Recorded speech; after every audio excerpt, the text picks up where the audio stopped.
Hello YouTube, my name is Estrom. Welcome back to another video. In this video, I'm going to start the process of ranking every single Pokemon that Ash has ever obtained throughout the course of the Pokemon anime. You know, I feel like my tier list is pretty clear.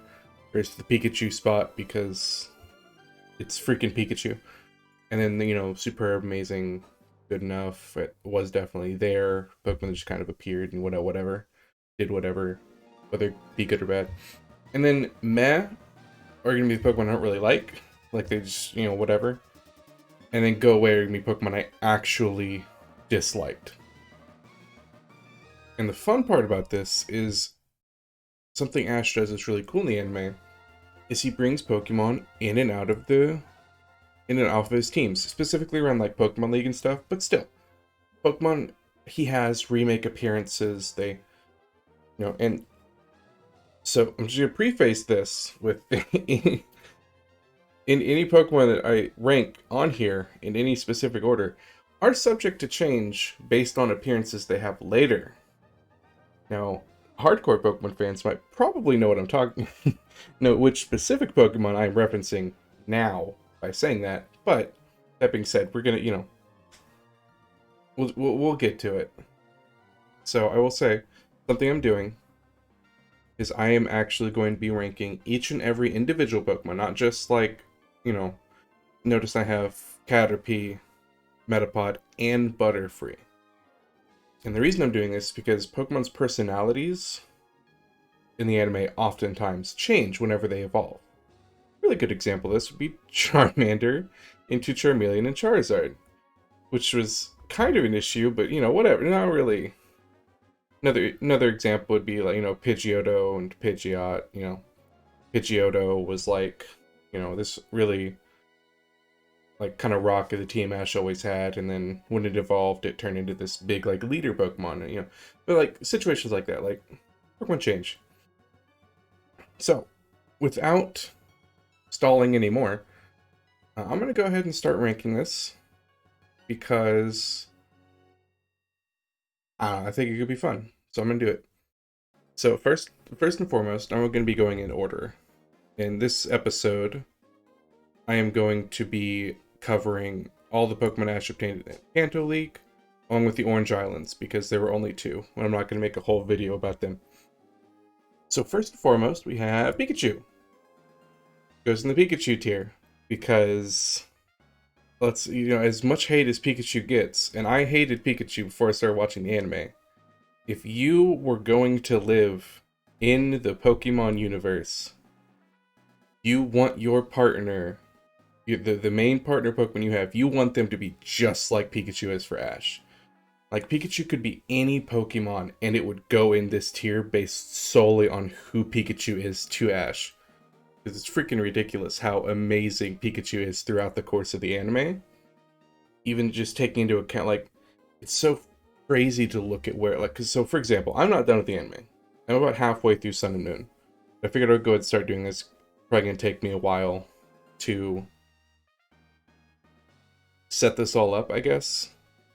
So I'll probably finish the anime before I get, done with this. But, Pikachu goes in the Pikachu tier because like, Pikachu is the best Pokemon Ash has. He always will be. He never, that will never change, especially now that the anime's over. But next up, we have Caterpie. And Caterpie, honestly, wasn't around long in general. I know, because it evolved pretty quickly. Now, so I could put in the was definitely there, but we did at least get some time with Caterpie, right? And those times were amazing. I did love Caterpie. I don't know, should I do good enough or amazing? Because like, Caterpie didn't really do much, but also because like it was Ash's first Pokemon, and Misty's hatred of Caterpie made me like Caterpie so much more because it was such a little crybaby. I'm gonna put Caterpie in good enough. I think that's where I'm gonna leave Caterpie because I'm gonna put Caterpie anyways. Caterpie was pretty great. Like, let's be honest here. Caterpie was awesome. Okay, moving on. Now we have Pidgeotto. And honestly, now I should probably preface before I keep moving on. I'm going to be basing this solely on my memories of the anime. So if I forget something, I'm basically going to deem that as it wasn't important enough for me to care about. Because at the end of the day, this whole tier list is my opinions, and if you don't agree with that, hey, let me know in the comments. I don't care. Let me know. We can debate it out. It'll be fun. So, moving on to Pidgeotto, I remember not really caring about Pidgeotto a whole lot. Honestly, I liked Pidgeotto. I liked especially I liked the evolution into Pidgeot and everything that kind of meant for Pidgeotto as a Pokemon, but like for being one of Ash's Pokemon, I can't first Pokemon, I should say. I don't recall it doing a whole lot other than just like survey work. You know, you guys know what I mean? Like every time Ash, would need need to know where something was, he would throw out Pidgeotto, you know? And eh. Now moving on to Metapod, I could be wrong in remembering this, but I believe Metapod was with us for all of 2 or 3 episodes in which he had one very long, hard-fought battle against another Metapod, and then subsequently freaking died to a Beedrill. So Metapod was definitely there. I feel like I don't really think he did much, but he did exist. So that moves us on to Butterfree, and I'm gonna be honest. Bye bye Butterfree. Out of the entire first series, which the Indigo League spans all of Kanto and Johto.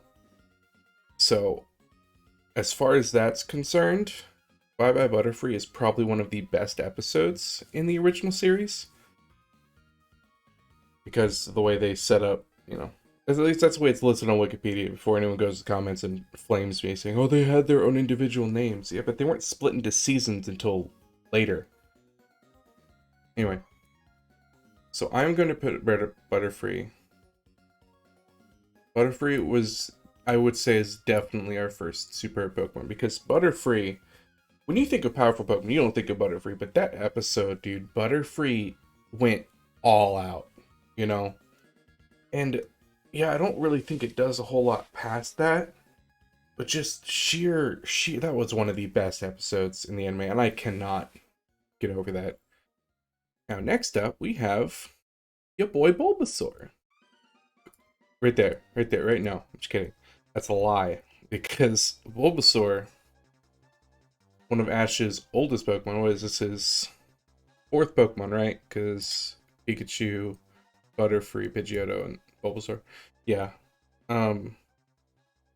Bulbasaur, honestly, I'm going to say also goes in Superb. Probably just ahead of Butterfree. Because... oh, man. Trying to think. Trying to gauge my thoughts and all that. I gotta make sure I don't mix in because I love Bulbasaur. Bulbasaur is amazing. And he honestly, yeah. Thinking about it, yeah, he does do a whole lot. I think honestly, just for the sake of not grouping everyone up in Superb like I'm probably going to at the rate I'm going, I'm gonna go ahead and move everyone down 1. Because honestly, whatever on Metapod. Because this still feels good. I feel bad calling Caterpie good enough. But that's really the only thing keeping me from putting Caterpie higher. So I'm gonna bite the bullet, move this down, keep it the way it is. Because Bulbasaur, as much as I love Butterfree, Bulbasaur is such an amazing member of Ash's team in the early years. And honestly, Ash would not have made it nearly as far as he did in the Kanto League had it not been for Bulbasaur. Next is Charmander, who, much like Bulbasaur, was one of Ash's driving Pokemon throughout the entire first series. And we'll be going, based solely on the fact that Bulbasaur never evolves and we get more, I'm going to put Charmander down here in Amazing. Because eventually it does stop being Charmander. Well, Bulbasaur is still Bulbasaur to this day. Oh, we got victory music. Nice. Next up is going to be Squirtle, who I honestly, following the logic of Bulbasaur and just based solely on how many times Squirtle saves the day in the original league, in the original series, like, yeah, 100% Squirtle gets to go up here with Bulbasaur. Next is Krabby. And now, Krabby is an interesting Pokemon, because by all rights and reasonings, should probably go here, because Ash caught it, and then put it in a box, and never touched it again. Until its first battle ever in the Elite Four, where if I remember, Elite Four, Pokemon League, where if I remember correctly, it fought against an Executor. To which Misty and Brock were screaming, "No, no, Ash, you idiot, don't do that." And then actually, now that I look at it, yeah, it is. That's definitely this picture I got for Krabby is him standing on the body of the Executor it just mollywopped in its first ever appearance. And just because of how this Krabby went the entire anime without being useful, without ever showing, it was just a cute little crab inside of a glass bowl with a picture of Ash in it. It really didn't do anything. But just because of its first appearance being so amazing, I am moving it up into the amazing tier. Next we have Raticate. It's going to be a short and sweet one, because this was an episode in Vermilion City, where Ash traded his Butterfree for Eradicate. And much like Ash did in that same episode, we are going to tell this Raticate to go away. Because Ash didn't even have this thing for a full episode. I don't even remember him using in battle. And honestly, I could not care less. Next, we have Haunter, and there's going to be a little debate here, because a lot of people don't consider Haunter to be one of Ash's Pokemon, because he never actually caught it. He just became friends with it, took it to Sabrina's gym, Sabrina laughed, gave him a badge. Gen 1 was a mess, okay? But I count Haunter as one of Ash's Pokemon because the episode where they leave, they go to travel together, and I'm going to count that just because I liked Haunter enough. And based solely on the fact that I liked it, it's going on this list, and I am going to keep it in the was definitely there tier behind Pidgeotto, because I actually really like Pidgeotto, because it really didn't do anything. As much as it hurts me to say that, it really was not there. Next, we have Primeape. And who boy, let me tell you that this is one of my favorite Pokemon Ash has ever had. It starts off with a hard, honestly, probably hard go away. It gradually into meh as Ash uses it, and then probably up into good enough. But the episode where Ash gives Primeape away to, first of all, absolutely ridiculous that Ash won a fighting type tournament with this Primeape, turned around and gave it to the guy he beat at the end to continue training. Ash, you won. You don't need to give away your Primeape, my dude. But he did, and that's unfortunate. But Primeape, in that episode, went from being just in general kind of an ass to Ash, to realizing how amazing of a trainer Ash was, even as bad as he was in the early generations. He shined through by loving his Pokemon, and Primeape realized that. So I'm gonna put Primeape up here in the amazing tier. I think this is, yeah. Next we have Muck. And I love Muck. And honestly, there's not really much I can say about it other than just to put it in good enough, because I mean, let's be honest, it's an amazing, one of Ash's strongest Pokemon in the early generation. But like, really doesn't do a whole lot other than absolutely murder a Bellsprout and constantly kill Professor Oak every time Ash calls it. And now, that being said, Muck's great. I love Muck. I actually think it's killing Ash in the picture I have.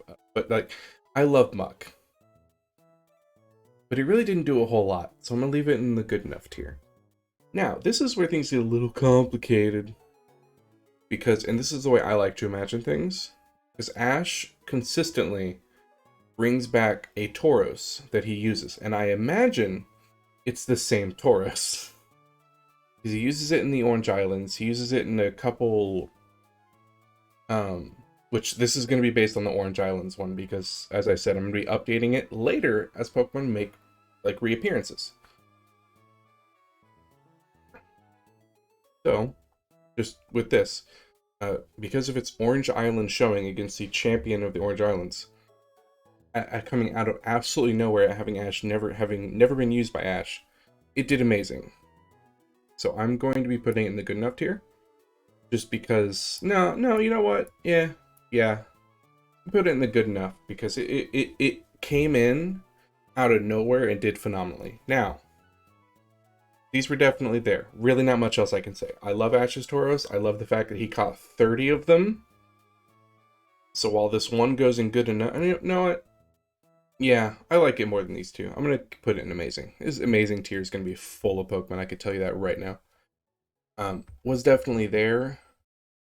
He caught 29 other Tauros, and they stampede him every time he sees them. Like, they're great. They're doing a great job, but they aren't important. But that one he uses does a great job every time he pulls it out. Now, for anyone curious, by the way,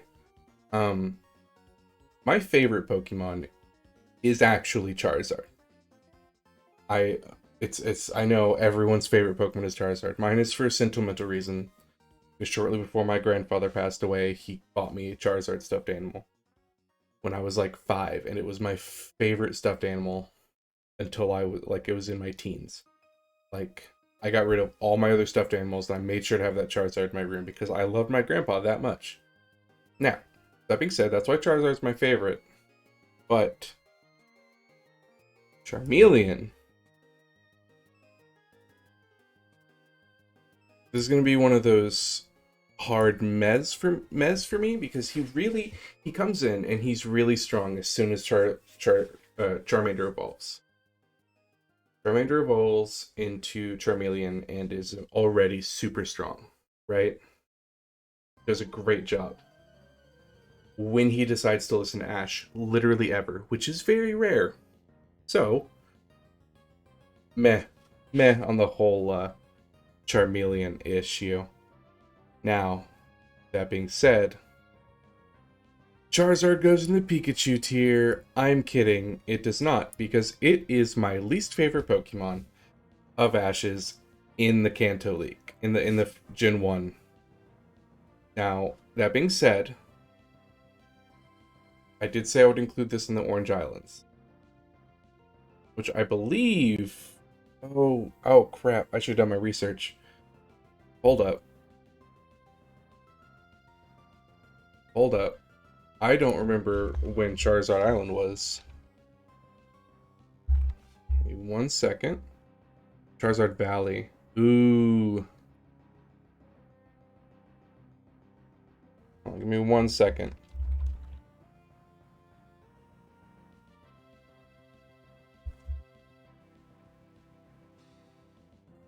Was that in the Orange? That was in the Orange Islands, wasn't it? Yeah, that's right. It was the episode when Poliwrath versus Charizard. Charizard almost freaking dies. Yeah, that is in the Orange Islands. Okay. So... Oop. Bring all my stuff back. Okay. So, that being said, I wanted to touch on the fact that this is where Charizard belongs for the first series. But based solely on the fact that we got a decent number of episodes where he was listening to Ash, it will move him up into...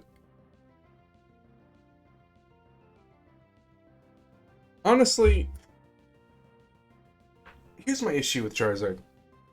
Charizard is the entire reason Ash lost to Ricky. And I know that's really crappy to say, because Charizard also almost beats Ricky by himself, but like, it's so... Or it doesn't almost beat Ricky by himself, but it's Charizard versus Sparky, and Charizard makes it clear that he is so much stronger than Ricky Sparky. He's so much stronger, and refuses to fight him. I'm gonna keep him and go away, because I don't... It's not until the Tri-Pacific Valley that Charizard starts being really good. He starts being okay, and I don't think that's good enough as far as Kanto and the Orange Islands is concerned for me to move him up. That being said, maybe he had some really phenomenal showing in... Maybe he had some really phenomenal showing in some gym in the Orange Islands that I don't remember, but as far as it stands, this is where he's going to go. Next is Kingler. Now, Kingler continues doing great in the Pokemon League. That being said, I don't think it shows up that much, and its impact as far as the Pokemon League goes for the rest of the Kanto League, for me, doesn't really hit home as well as Krabby's initial appearance. So I'm going to keep him in good enough. Now, moving on to Pidgeot, which was the last Pokemon of Ash's journey in Kanto. It's evolved right as he ended his journey. I will be putting Pidgeotto in Amazing, probably here, because Pidgeot, it's such a noble reason to evolve, to want to protect the Pidgey and Pidgeotto in the forest, and it's also to screw over those goddamned Spearow that are an issue every time Ash gets close to the freaky Pallet Town. So, just screw those Spearow, man. Like, seriously. But anyway, so I believe Lapras Ash caught right away, right off the bat when he got to the Orange Islands, and was consistently a phenomenal member of Ash's team throughout the course of the Orange Islands. So I will be putting, honestly, I thought Lapras was amazing throughout all of Orange Islands. Lapras never stopped being phenomenal, all the way up to the end whenever Ash inevitably releases it back to its tribe. And last up, we have Snorlax, who I got to block out. One of my favorite fights happens in the Battle Frontier with Snorlax, and you all probably know what that is. I love that fight. I don't know why I like it so much, because most other people probably don't care that much, but I love it. So I have to block that out of my mind to put Snorlax and remind myself that Ash consistently tried to train it, and it really didn't listen to him all that much, because all it wanted was food. I'm muted my mic. It's fine though. I think as far as the Orange Islands are concerned with Snorlax, I think I'm gonna put him in good enough below Kingler, because Snorlax definitely does good, just not as good. Okay, and with that, I am done ranking the Gen 1 Pokemon. So, let me know what y'all think. I feel like no one's gonna really have an issue with Pikachu. But that being said, the rest of this list might have some debate. But let me know, because I would love to know your opinion.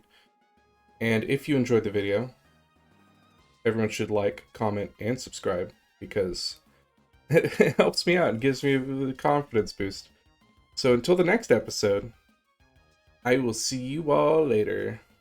Bye-bye!